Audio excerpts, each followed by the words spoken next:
Hello and welcome to my YouTube channel. आज के इस सेशन में हम लोग प्राइम मिनिस्टर एंड उसके काउंसिल के बारे में पढ़ेंगे। लास्ट टाइम भी हम वही पढ़ रहे थे और कोई आ गया था, इसलिए मुझे वीडियो बंद करनी पड़ी वो। तो उसी को आगे कंटिन्यू करते हुए आज हम उसको पूरा कवर करेंगे। तो चलिए शुरू करते हैं। जो प्राइम मिनिस्टर हैं, उनकी जो पावर है वो इस बात पे भी डिपेंड करती है कि कौन क्या पॉलिटिकल कंडीशंस जो है उस टाइम पे कंट्री में प्रिवेल कर रही है। यानी कि इंडिया में क्या पॉलिटिकल कंडीशंस प्रिवेल कर रही है उस पर भी डिपेंड करता है कि हमारे प्राइम मिनिस्टर की क्या पावर्स रहेंगी। जो पोजीशन है ऑफ प्राइम मिनिस्टर और उसकी काउंसिल, वो बहुत ज्यादा अनक्वेश्चनेबल बन जाती है या फिर बहुत बढ़ जाती है अगर एक सिंगल पॉलिटिकल पार्टी जो है उसके पास मेजोरिटी हो लोकसभा में। अगर एक सिंगल पॉलिटिकल पार्टी जो है अगर वो मेजोरिटी में है लोकसभा में, तो उसका जो लीडर होगा वो होता है प्राइम मिनिस्टर। और प्राइम मिनिस्टर ही अपनी काउंसिल ऑफ मिनिस्टर्स बनाता है।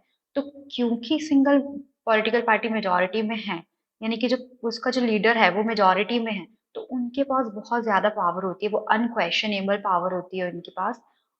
और तब जो है हमारा प्राइम मिनिस्टर और काउंसिल ऑफ मिनिस्टर बहुत ज्यादा पावरफुल बन जाते हैं। पर ये ऐसा तब नहीं होता है जब कोलिशन गवर्नमेंट्स जो है वो फॉर्म होती है, जब कई सारी पॉलिटिकल पार्टीज मिलके एक कोलिशन गवर्नमेंट बनाती हैं। 1989 के बाद हमने कई सारे जो है कोलिशन गवर्नमेंट्स देखी है इंडिया में। और कई सारी ये जो गवर्नमेंट्स हैं ये ज्यादा टाइम के लिए, यानी कि अपनी फुल टर्म के लिए, यानी कि पूरे 5 साल के लिए पावर में नहीं रह पाई। उनको या तो उनको मतलब वो रिमूव कर दिया गया, या फिर वो उनको रिजाइन करना पड़ा। क्यों? क्योंकि उन्होंने मेजोरिटी का जो है सपोर्ट वो लूज कर दिया था लोकसभा में। अगर कोलिशन गवर्नमेंट्स फॉर्म हुई है, कई सारे पॉलिटिकल पार्टनर्स आए हैं और उन्होंने मिलकर सरकार बनाई है, तो उसमें से अगर कोई भी एक पार्टी जो है, अगर वो अपनी जो अगर वो वहां से हट जाती है, उस पोजीशन से हट जाती है, अगर वो पीछे हट जाती है, तो जो सरकार है वो गिर जाती है। और ऐसे ही हमें देखने को मिला। तो और डिफेक्शन भी होता है, यानी कि जो एमपीज हैं वो अपनी पार्टी चेंज कर देते हैं। तो ऐसा भी देखने को मिलता है।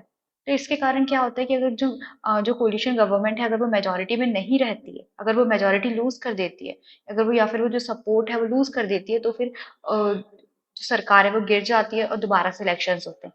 ये जो डेवलपमेंट्स जो कुछ हुए 1989 के बाद कोलिशन गवर्नमेंट्स का फॉर्म होना, इन्होंने जो पार्लियामेंट्री एग्जीक्यूटिव की जो वर्किंग है उसको काफी ज्यादा अफेक्ट किया। ऐसा इसलिए क्योंकि पूरे 5 साल के टर्म के लिए कोई आ ही नहीं पा रहा है। कोई आता है और 1-2 साल में वापस वो उनको रिजाइन करना पड़ जाता है, वो रिमूव हो जाते हैं, तो इफेक्टिवली कोई भी पॉलिसीज या डिसीजन इम्प्लीमेंट किए ही नहीं जा रहे। तो इसलिए जो कोलिशन गवर्नमेंट्स हैं, इन्होंने काफी ज्यादा जो हमारी पार्लियामेंट की जो वर्किंग है उसको अफेक्ट किया। अगर हम बात करें तो ये जो डेवलपमेंट्स हैं, इन्होंने एक discretionary role of the president है उसको और बढ़ाया। जो प्रेसिडेंट का डिस्क्रिशनरी रोल है कि भाई अगर कोई भी पार्टी जो है वो मेजोरिटी सिक्योर नहीं कर पाई है, तो प्रेसिडेंट किसी एक लीडर को बोल सकते हैं कि आप अपनी मेजोरिटी प्रूव करो। और आप अगर अपनी मेजोरिटी प्रूव कर पाए पार्लियामेंट में, तो आप you will be the prime minister, you will become the prime minister. तो ये जो एक डिस्क्रिशनरी जो पावर है प्रेसिडेंट की, उसको और ज्यादा बढ़ाया in the selection of prime minister. ठीक है, डिस्क्रिशनरी रोल जो है उसको बढ़ाया। अगर और बात करें हम, तो देख सकते हैं कि जो कोलिशन नेचर है इंडियन पॉलिटिक्स का इस पीरियड में, इसने काफी ज्यादा ये नेसेसिटेट किया कि जो कंसल्टेशन होना चाहिए पॉलिटिकल पार्टनर्स के बीच में। जो भी कोलिशन गवर्नमेंट्स फॉर्म हुई हैं, उसमें जो जितने भी पॉलिटिकल पार्टनर्स जो आए हैं, जिन्होंने मिलके एक गवर्नमेंट बनाई है, वो सभी पॉलिटिकल पार्टनर्स के बीच में एक प्रॉपर कंसल्टेशन होना चाहिए, एक जनरल कंसेंसस बैठना चाहिए कोई भी डिसीजन पे पहुंचने से पहले। और इसके कारण क्या हुआ कि जो प्राइम मिनिस्टीरियल अथॉरिटी जो है वो काफी कम हो गई, क्योंकि सारे डिसीजन सब मिलके ले रहे हैं। तो जो प्राइम मिनिस्टर की एक पावर होती है, उनकी जो अथॉरिटी होती है, वो काफी ज्यादा अफेक्ट हुई। काफी सारे रिस्ट्रिक्शंस लेकर आए गए on various prerogatives of prime minister. जैसे कि प्राइम मिनिस्टर का एक प्रेरोगेटिव होता है कि वो अपने मिनिस्टर्स खुद चूज करते हैं और उनकी रैंक्स और उनके पोर्टफोलियोज डिसाइड करते हैं, उनकी रैंक उनको देते हैं और उनको पोर्टफोलियोज अलॉट करते हैं। तो ये जो प्रेरोगेटिव है प्राइम मिनिस्टर का, ये भी काफी ज्यादा जो है इस पर रिस्ट्रिक्शंस लेकर आए गए, क्योंकि सारे पॉलिटिकल पार्टनर्स मिलकर डिसाइड कर रहे हैं कि कौन मिनिस्टर बनेगा, उसकी क्या रैंक होगी और क्या पोर्टफोलियो मिलेगा। जो प्राइम मिनिस्टर है उसकी जो अथॉरिटी है वो काफी ज्यादा कम है। ये जो पॉलिसीज़ है, जो भी प्रोग्राम्स है गवर्नमेंट के, वो भी प्राइम मिनिस्टर जो है अकेले डिसाइड नहीं कर सकते, वो भी सब मिल के जो है डिसाइड करते हैं। तो कई सारी पॉलिटिकल पार्टीज़ जिनकी डिफरेंट आइडियोलॉजीज़ हैं, वो सब साथ में आईं और उन्होंने सरकार बनाई। जो पॉलिसीज़ हैं वो कई कई सारे नेगोशिएशंस के बाद जो है वो फॉर्म हुई। काफ़ी सारे नेगोशिएशंस हुए, कॉम्प्रोमाइज़ेज़ हुए अमंग द एलाइज़ जितने भी पॉलिटिकल पार्टनर्स हैं और उसके बाद जो है वो पॉलिसीज़ फॉर्म हुई। ऐसा इसलिए क्योंकि कई जितनी भी पॉलिटिकल पार्टीज़ हैं उनकी डिफरेंट आइडियोलॉजीज़ है, कोई किसी का कोई और एजेंडा है, किसी का कुछ और एजेंडा है। तो एक जनरल कंसेंसस बैठना वो काफ़ी ज़्यादा मुश्किल है। तो काफ़ी ज़्यादा नेगोशिएशंस करने पड़े सभी पार्टनर्स को, काफ़ी कॉम्प्रोमाइज़ेज़ हुए। उसके बाद वो किसी जनरल एग्रीमेंट पे आते थे कि हाँ ठीक है ये हम डिसीजन पहुंचे हैं और ये पॉलिसी हम इम्प्लीमेंट करेंगे। तो इसमें जो जो प्राइम मिनिस्टर है वो एक लीडर से ज्यादा एक नेगोशिएटर का ज्यादा रोल प्ले करने लगे, क्योंकि वो भी नेगोशिएट करते थे कि नहीं ऐसा नहीं वैसा, ये पॉलिसीज लेकर आनी चाहिए, ये ज्यादा इफेक्टिव है लॉन्ग टर्म के लिए। और सभी लोगों को, सभी पॉलिटिकल पार्टनर्स को कन्विंस भी करना कि जो पॉलिसीज हम सोच रहे हैं वो सच में इफेक्टिव रहेंगी और वो लोगों के फेवर में काम करेंगी। तो ये एक सबको कन्विंस करना ये भी एक बहुत बड़ी बात थी। तो ये एक नेगोशिएटर का काम करने लगे rather than being the leader of the government. अगर हम स्टेट लेवल पे बात करें तो वहां पे भी इसी तरीके का एक पार्लियामेंट्री एग्जीक्यूटिव जो है वो एग्जिस्ट करता है। वहां पे कुछ वेरिएशंस हैं। सबसे ज्यादा एक तो वहां पे हमें भी पता है कि स्टेट लेवल पे चीफ मिनिस्टर होता है, प्राइम मिनिस्टर होता है। चीफ मिनिस्टर होता है वो हेड ऑफ द गवर्नमेंट होता है। ठीक है, मतलब जो मेन पावर्स होती हैं वो चीफ मिनिस्टर के पास होती हैं। जो गवर्नर होता है वहां पे वो अपॉइंट किया जाता है बाय द प्रेसिडेंट, और प्रेसिडेंट को एडवाइस करती है council of ministers headed by the prime minister. तो यानी कि सेंट्रल गवर्नमेंट की एडवाइस पे जो है जो प्रेसिडेंट है वो अपॉइंट करते हैं गवर्नर को। और जो चीफ मिनिस्टर होता है, जैसे कि प्राइम मिनिस्टर होते हैं वैसे ही चीफ मिनिस्टर जो है वो लीडर होता है मेजोरिटी पार्टी के इन द असेंबली। जो भी पार्टी के पास मेजोरिटी होती है उसका जो लीडर होता है वो चीफ मिनिस्टर बनता है।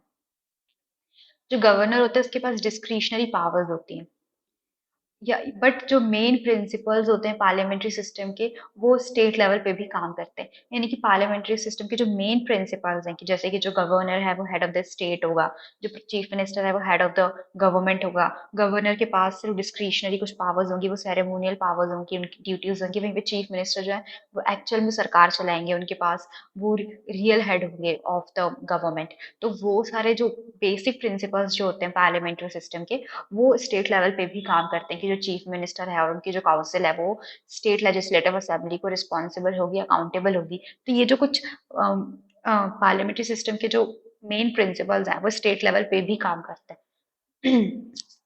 अब हम बात करते हैं परमानेंट एग्जीक्यूटिव यानी कि ब्यूरोक्रेसी।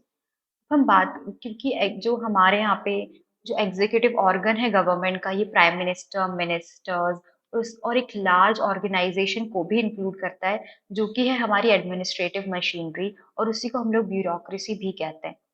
इसी को हम लोग ये डिफरेंस को हाईलाइट करने के लिए between the military service and the administrative service, इसको हम लोग बोलते हैं सिविल सर्विस। ठीक है, तो ये जो ब्यूरोक्रेसी है, ये जो एडमिनिस्ट्रेटिव मशीनरी है, इसको हम लोग बोलते हैं सिविल सर्विस। ये जो ट्रेन्ड और स्किल्ड जो ऑफिसर्स होते हैं ये परमानेंट एम्प्लॉयज की तरह काम करते हैं सरकार के, और इनको टास्क दिया जाता है कि वो असिस्ट करें मिनिस्टर्स को पॉलिसीज को फॉर्मुलेट करने में, और इन्हीं पॉलिसीज को वो इम्प्लीमेंट करें। जो परमानेंट परमानेंट एम्प्लॉयज होते हैं, यानी कि ये ऐसा नहीं है कि अगर कोई पार्टी, जैसे कि पॉलिटिकल जो एग्जीक्यूटिव होते हैं हमारे, जैसे कि हम एमएलएज होते हैं, हमारे एमपीज होते हैं, अगर कोई भी पार्टी इलेक्ट होती है, अगर वो मेजोरिटी फॉर्म करती है, जो हमारे मिनिस्टर्स होते हैं, अगर कोई जो पार्टी अगर जो जीतती है जिसके पास मेजोरिटी होता है, तो उसका जो लीडर होता है वो बनता है प्राइम मिनिस्टर। और उसी पार्टी वो जो प्राइम मिनिस्टर होता है वो अपनी काउंसिल ऑफ मिनिस्टर बनाता है, यानी कि वो मिनिस्टर्स डिसाइड करता है। अगर 5 साल के बाद दोबारा इलेक्शन हुए और वो पार्टी हार गई, तो प्राइम मिनिस्टर भी बदलेंगे, सारे मिनिस्टर्स भी बदलेंगे। तो वो परमानेंट नहीं होते, वो नॉन परमानेंट एग्जीक्यूटिव होते हैं। ठीक है, जो नई पार्टी आएगी फिर उसका जो लीडर होगा वो प्राइम मिनिस्टर बनेगा, और वो फिर अपनी काउंसिल ऑफ मिनिस्टर डिसाइड करेगा। पर ये जो सिविल सर्वेंट्स होते हैं, जो सिविल सर्विस में जो लोग आते हैं, वो परमानेंट होते हैं। उनके पास अगर उनकी जॉब लग गई उसके बाद उनके पास 60 ईयर्स तक मतलब वो जॉब करते हैं, वो परमानेंट होते हैं। वो ऐसा नहीं कि कोई पार्टी आई तो वो है, फिर वो पार्टी चली गई उसकी जगह दूसरी पार्टी आई तो वो हट जाएंगे, ऐसा नहीं होता, दे आर परमानेंट। ये जो मिनिस्टर्स को असिस्ट करते हैं कि जो भी पॉलिसीज फॉर्मुलेट कर रहे हैं उसमें उनको असिस्ट करते हैं और इन्हीं पॉलिसीज को इम्प्लीमेंट करने में हेल्प करते हैं। ठीक है। जो इलेक्टेड इलेक्टेड रिप्रेजेंटेटिव्स होते हैं और जो मिनिस्टर्स होते हैं जो इंचार्ज होते हैं ऑफ गवर्नमेंट की और एडमिनिस्ट्रेशन के, is under their control and supervision. जो इलेक्टेड रिप्रेजेंटेटिव्स और जो मिनिस्टर्स होते हैं जो कि इंचार्ज होते हैं गवर्नमेंट की एडमिनिस्ट्रेशन के, वो इनके कंट्रोल में होते हैं और सुपरविजन में होते हैं। अगर हम पार्लियामेंट्री सिस्टम की बात करें तो जो लेजिस्लेचर है वो भी एक्सरसाइज करता है कंट्रोल एडमिनिस्ट्रेशन के ऊपर, यानी कि जो पार्लियामेंट है वो भी उसका वो भी कंट्रोल करता है एडमिनिस्ट्रेशन को। जो एडमिनिस्ट्रेटिव ऑफिसर्स होते हैं वो जो भी पॉलिसीज जो लेजिस्लेचर अडॉप्ट करता है उसके अगेंस्ट में जाके काम नहीं कर सकते, उसको वायोलेट नहीं कर सकते। जो एडमिनिस्ट्रेटिव ऑफिसर्स है, जो सिविल सर्वेंट्स है, उनको उन्हीं पॉलिसीज के को लेकर ही काम करना है, उन्हीं पॉलिसीज के फेवर में काम करना है, उसके अगेंस्ट में जाके वो काम नहीं कर सकते। ठीक है, उनको वायलेट नहीं कर सकते। ये रिस्पॉन्सिबिलिटी होती है मिनिस्टर्स की कि वो रिटेन करें, ये जो भी एडमिनिस्ट्रेशन है उसके ऊपर एक पॉलिटिकल कंट्रोल जो है वो रिटेन करके रखें मिनिस्टर्स। जो इंडिया है उस इंडिया ने स्टेब्लिश किया है एक प्रोफेशनल एडमिनिस्ट्रेटिव मशीनरी, यानी कि ये जो मशीनरी है ये पॉलिटिकली अकाउंटेबल है। ये जो ब्यूरोक्रेसी है हम एक्सपेक्ट करते हैं कि ये पॉलिटिकली न्यूट्रल रहे, यानी कि किसी भी एक पर्टिकुलर पार्टी को ये फेवर ना करे। इसका जो एक टिल्ट है वो किसी भी पर्टिकुलर पार्टी के फेवर में नहीं होना चाहिए, ये न्यूट्रल रहना चाहिए। जो ब्यूरोक्रेसी है वो न्यूट्रल रहे, जो सिविल सर्वेंट्स है वो न्यूट्रल रहे, यानी कि वो किसी भी पर्टिकुलर पार्टी के लिए को लेकर टिल्ट ना हो उनको। वो इम्पार्शियल रहना उनका बहुत ज्यादा जरूरी है कि वो पार्टीजन ना बने, वो इम्पार्शियल रहें और इम्पार्शियल रह के काम करें। इसका मतलब ये है कि जो ब्यूरोक्रेसी है वो किसी भी पॉलिसी मैटर पे लेके कोई भी एक पॉलिटिकल पोजीशन जो है वो नहीं लेगी, क्योंकि वो न्यूट्रल है। अगर हम डेमोक्रेसी की बात करें तो ये पॉसिबल है कि एक जो पार्टी है वो डिफीट हो गई, वो हार गई इलेक्शंस में और दोबारा फिर नई गवर्नमेंट आई है, और जो नई गवर्नमेंट है वो नई पॉलिसीज लेकर आना चाहती है, जो प्रीवियस पॉलिसीज है उनको हटा के वो कुछ नई पॉलिसीज लेकर आना चाहती है। तो ऐसी सिचुएशन में ये रिस्पॉन्सिबिलिटी है एडमिनिस्ट्रेटिव मशीनरी की कि वो फेथफुली और एफिशिएंटली पार्टिसिपेट करे इन नई पॉलिसीज की ड्राफ्टिंग में और इन पॉलिसीज के इम्प्लीमेंटेशन में। मतलब इन पॉलिसीज को वो अच्छे से इम्प्लीमेंट करे, उसको ड्राफ्ट करने की पूरी जो है मिनिस्टर्स को असिस्ट करे, पूरी हेल्प करे, और वो एक न्यूट्रल तरीके से काम करे। ऐसा नहीं है कि पॉलिटिकल पार्टी चेंज हो गई तो एडमिनिस्ट्रेटिव मशीनरी जो है वो नई पॉलिसीज के फेवर में काम नहीं करेगी। ऐसा नहीं होना चाहिए, एक न्यूट्रल होना चाहिए जितने जो भी एडमिनिस्ट्रेटिव ऑफिसर्स होते हैं, जो पूरी मशीनरी है उसको। जो इंडियन ब्यूरोक्रेसी है हमारी अभी, वो एक बहुत ही ज्यादा कॉम्प्लेक्स सिस्टम है। वो कंसिस्ट करता है all India services, state services, employees of the local governments, technical and managerial staff और मैनेजेरियल स्टाफ जो कि पब्लिक सेक्टर अंडरटेकिंग्स को रन करता है। जो हमारे इंडियन कॉन्स्टिट्यूशन के जो मेकर्स हैं वो उनको पता था कि कितनी ज्यादा इंपॉर्टेंस है of the non partisan and professional bureaucracy, यानी कि एक ऐसी ब्यूरोक्रेसी जो न्यूट्रल रहे, जो किसी भी एक पर्टिकुलर पार्टी को लेके पार्शल ना हो। ठीक है, एक प्रोफेशनल ब्यूरोक्रेसी का मेंटेन रहना कितना ज्यादा इंपॉर्टेंट है ये हमारे मेकर्स ऑफ कॉन्स्टिट्यूशन को पता था, क्योंकि एक्चुअल जो ग्राउंड पे जो इम्प्लीमेंट करती है वो हमारी ब्यूरोक्रेसी करती है। जो मिनिस्टर्स होते हैं वो पॉलिसी फॉर्मुलेट कर देते हैं, अब जो एक्चुअल काम है इम्प्लीमेंटेशन का वो हमारी ब्यूरोक्रेसी का है, क्योंकि ग्राउंड पे जा जाके तो वही देखती है कि इम्प्लीमेंटेशन हो रहा है इफेक्टिवली कि नहीं हो रहा है। तो ब्यूरोक्रेसी का एक प्रोफेशनल रहना, नॉन पार्टिजन रहना बहुत ही ज्यादा जरूरी है एक इफेक्टिव एडमिनिस्ट्रेशन के लिए। जो एडमिनिस्ट्रेशन है उसको इफेक्टिवली रन करने के लिए बहुत ही ज्यादा जरूरी है कि हमारी जो ब्यूरोक्रेसी है वो बिल्कुल प्रोफेशनल रहे और नॉन पार्टिजन रहे।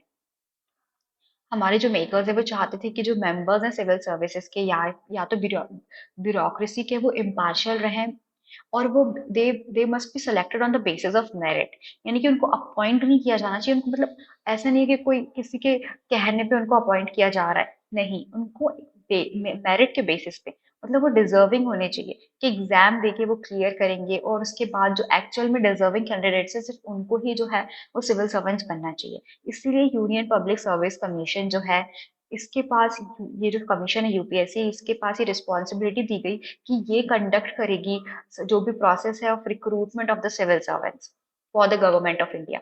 तो ये यूपीएससी जो है ये कंडक्ट कराती है एग्जाम, जिससे कि जो सिविल सर्वेंट्स है उनको रिक्रूट किया जाता है सर हमारी सरकार के लिए, गवर्नमेंट ऑफ इंडिया के लिए।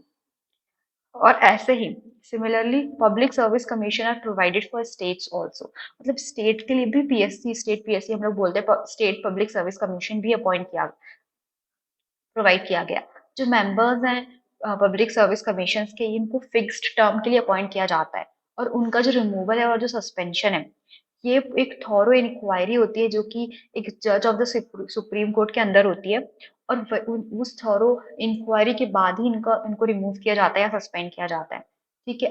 जो एफिशिएंसी और जो मेरिट है, ये नॉर्म्स है फॉर रिक्रूटमेंट की, हाँ आप कुछ सर्टेन मेरिट अगर आपके पास है और आप एग्जाम क्लियर कर रहे हैं तभी जो है रिक्रूटमेंट आपकी होगी। जो कॉन्स्टिट्यूशन है वो ये भी इंश्योर करता है कि जितने भी सेक्शन है सोसाइटी के, इंक्लूडिंग द वीकर सेक्शंस, उनके पास भी ये अपॉर्चुनिटी हो कि वो पब्लिक ब्यूरोक्रेसी का जो है वो हिस्सा बन सके।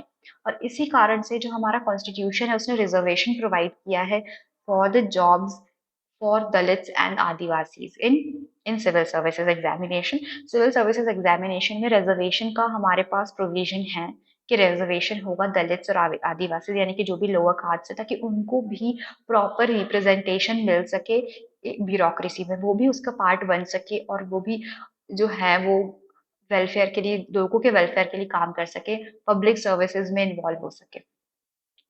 जो रिजर्वेशन है वो प्रोवाइड किया गया है विमेन के लिए और अदर बैकवर्ड क्लासेस यानी कि ओबीसीज के लिए भी रिजर्वेशन प्रोवाइड किया गया है। ये जो प्रोविजंस है ये इंश्योर करते हैं कि हमारी जो ब्यूरोक्रेसी है ये बहुत ही ज़्यादा रिप्रेजेंटेटिव होगी, और जो भी सोशल इनक्वालिटीज होंगी वो उसकी फंक्शनिंग के बीच में, और जो रिक्रूटमेंट होता है सिविल सर्विसेज में लोगों का, उसके बीच में जो हमारे देश में जो इनक्वालिटीज हैं वो नहीं आएंगी। ठीक है, वो उसको हैम्पर नहीं करेंगी। अब हम बात करते हैं classification of civil services. Civil services का में क्या क्या क्लासिफिकेशन है। एक होता है हमारी ऑल इंडिया सर्विसेज, जिसको हम लोग बोलते हैं इंडियन एडमिनिस्ट्रेटिव सर्विस या इंडियन पुलिस सर्विस, और ठीक है, ऑल इंडिया सर्विसेज में ये आती है।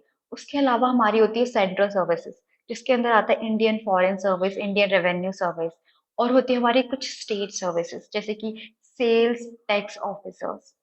तो ये हमारे कुछ कुछ बेसिक एग्जांपल्स हैं। यूपीएससी बहुत सारी सर्विसेज के एग्जाम्स कंडक्ट कराती है, उसमें से जो हम क्लासिफाई करते हैं मेन तीन जो है हेडिंग्स है, हमारे पास तीन टाइप्स की सर्विसेज होती हैं: all India services, central services and state services. और उसमें से ये जो हमारी ऑल इंडिया सर्विसेज है उसके अंदर आती है हमारी Indian administrative service and Indian police service. जो सेंट्रल सर्विसेज है उसमें आती है हमारी आईएफएस यानी कि foreign service and revenue service. और जो स्टेट सर्विसेज है उसके अंदर हमारी आती है सेल्स टैक्स ऑफिसर्स।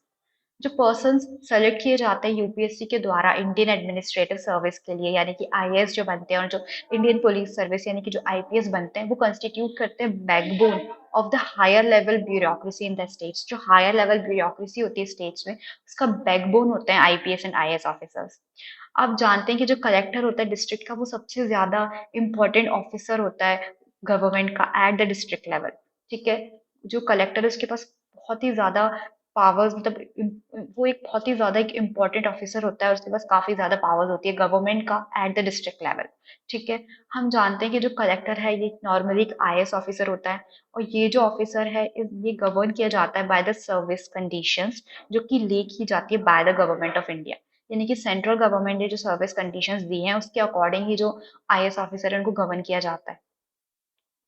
जो आईएएस और जो आईपीएस ऑफिसर होते हैं उनको एक पर्टिक वो जो है उनको एक पर्टिकुलर स्टेट दिया जाता है, और वहां पे वो काम करते हैं under the supervision of the state government. यानी कि स्टेट गवर्नमेंट के सुपरविजन के अंदर वो उस पर्टिकुलर स्टेट में काम करते हैं। जो आईएएस और आईपीएस ऑफिसर्स हैं उनको कैडर एक कैडर अलॉट करते हैं जब उनकी ट्रेनिंग होती है, और वहां पे उनको मतलब वही उनको जो है स्टेट्स अलॉट किए जाते हैं, और फिर वो उसी स्टेट में काम करते हैं, उसी स्टेट की जो गवर्नमेंट है उसके अंदर रह के। जो आईएएस जो आईपीएस ऑफिसर्स हैं इनको अपॉइंट किया जाता है बाय द सेंट्रल गवर्नमेंट, और ये जो है सेंट्रल गवर्नमेंट की सर्विस के लिए वापस भी जा सकते हैं तब जब, और मतलब जैसे कि मैंने बताया कि हमने पढ़ा भी पहले कि जो ब्यूरोक्रेसी होती है वो असिस्ट करती है मिनिस्टर्स को। तो ये जो आईएएस जो आईपीएस ऑफिसर्स हैं ये सेंट्रल गवर्नमेंट इनको अपॉइंट करती है, और ये स्टेट गवर्नमेंट के अंदर रह के काम करते हैं, पर जब भी सेंट्रल गवर्नमेंट चाहे तो वापस इनको बुला सकती है और ये सेंट्रल गवर्नमेंट के लिए सर्व भी कर सकते हैं। जो सेंट्रल गवर्नमेंट है सिर्फ वही उसी के पास ये ताकत है कि वो इनके ऊपर एक डिसिप्लिनरी एक्शन जो है ले सके इनके अगेंस्ट। इसका मतलब ये है कि जो एडमिनिस्ट्रेटिव ऑफिसर्स होते हैं, ये सिर्फ और सिर्फ under the supervision and control of the central government, ये सेंट्रल गवर्नमेंट के ही कंट्रोल में होते हैं और सेंट्रल गवर्नमेंट ही इनके खिलाफ डिसिप्लिनरी एक्शन ले सकती है। आईएएस एंड आईपीएस ऑफिसर्स जो है इनको अपॉइंट किया जाता है यूपीएससी के द्वारा। ये जो एडमिनिस्ट्रेशन होता है ऑफ द स्टेट, ये is looked after by officers appointed through the state public service commissions।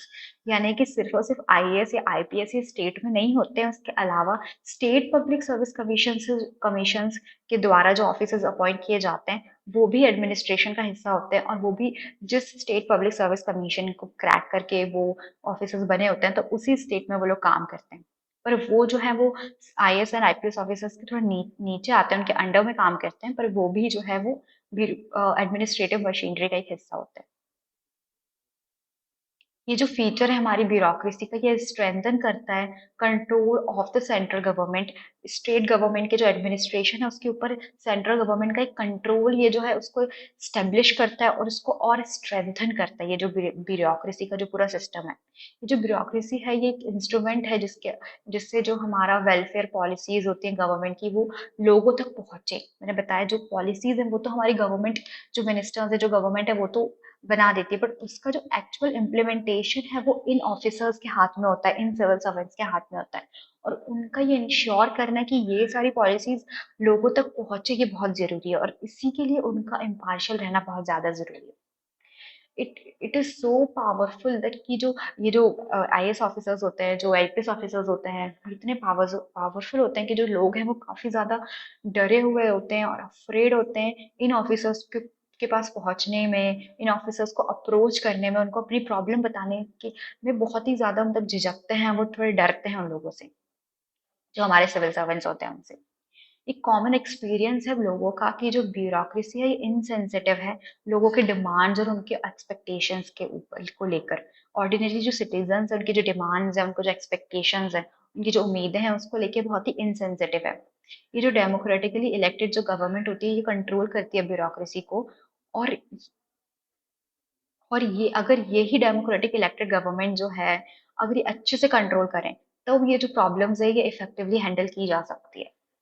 अगर कई ज़्यादा पॉलिटिकल इंटरफेरेंस हो मतलब ब्यूरोक्रेसी के काम में, अगर कई जो पॉलिटिकल पार्टीज है वो बहुत ज़्यादा अगर इंटरफेयर करे, अगर हद से ज़्यादा इंटरफेयर करे, तो जो ब्यूरोक्रेसी है एक इंस्ट्रूमेंट बन जाती है in the hands of the politician. कि मतलब हाँ मतलब पॉलिटिशियन के इशारों पे ही फिर वो काम करना पड़ता है ब्यूरोक्रेसी को। तो वो पॉलिटिशियन के एक हाथ की कठपुतली बन जाती है। तो too much interference, too much political interference भी नहीं होना चाहिए, पर एक इफेक्टिव जो कंट्रोल है ब्यूरोक्रेसी के ऊपर वो इलेक्टेड गवर्नमेंट को बना के रखना बहुत जरूरी है, ताकि इफेक्टिवली और एफिशिएंट तरीके से जो हमारी ब्यूरोक्रेसी है, जो हमारी एडमिनिस्ट्रेटिव मशीनरी है वो काम कर सके। ये जो कॉन्स्टिट्यूशन है उसने क्रिएट किया है एक इंडिपेंडेंट मशीनरी जो कि रिक्रूट करेगी एडमिनिस्ट्रेटिव ऑफिसर्स को। कई सारे लोगों को लगता है कि कोई भी प्रोविजन नहीं है प्रोटेक्ट करने का सिविल सर्वेंट्स को फ्रॉम पॉलिटिकल इंटरफेरेंस।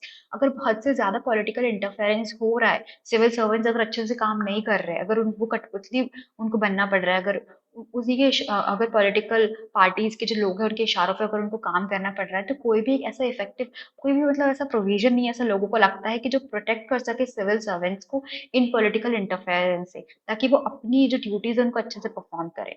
उनको ऐसा भी ये फील किया गया है कि जो इनफ प्रोविजंस नहीं है कि वो इंश्योर कर सके कि जो हमारी ब्यूरोक्रेसी है वो अकाउंटेबल रहे टू द सिटीजन। ऐसे कोई भी प्रोविजंस नहीं है जो चेक कर सके ब्यूरोक्रेसी की अकाउंटेबिलिटी और उनकी रिस्पॉन्सिबिलिटी टू द सिटीजन। इसलिए एक्सपेक्टेशन है कि जैसे कि जो मेजर्स लिए गए हैं राइट टू इन्फॉर्मेशन, ये जो है ये ब्यूरोक्रेसी को और ज्यादा रिस्पॉन्सिव और ज्यादा अकाउंटेबल बनाएगी। तो ऐसे एक्सपेक्टेशंस है लोगों के। तो ये जो हमारी जो एडमिनिस्ट्रेटिव मशीनरी है वो भी बहुत ज़्यादा ज़रूरी है, वो भी एग्जीक्यूटिव का ही पार्ट होती है। और ग्राउंड लेवल पे जो पॉलिसीज इम्प्लीमेंटेशन अगर करना है तो उसके लिए एडमिनिस्ट्रेटिव मशीनरी का एफिशिएंटली काम करना बहुत ज़्यादा ज़रूरी है। तो इसीलिए ज़रूरी है कि इफेक्टिव कंट्रोल हो डेमोक्रेटिकली इलेक्टेड गवर्नमेंट का एडमिनिस्ट्रेटिव मशीनरी के ऊपर, और वहीं पे टू मच पॉलिटिकल इंटरफेरेंस भी ना हो, ये भी इंश्योर करना बहुत ज़्यादा ज़रूरी है। तो इस चैप्टर के लिए इतना ही। ये चैप्टर हमारा कंप्लीट हो चुका है, फोर्थ चैप्टर। नेक्स्ट सेशन में हम लोग फिफ्थ चैप्टर पढ़ने वाले हैं। Thank you for watching my video and I hope that you liked it.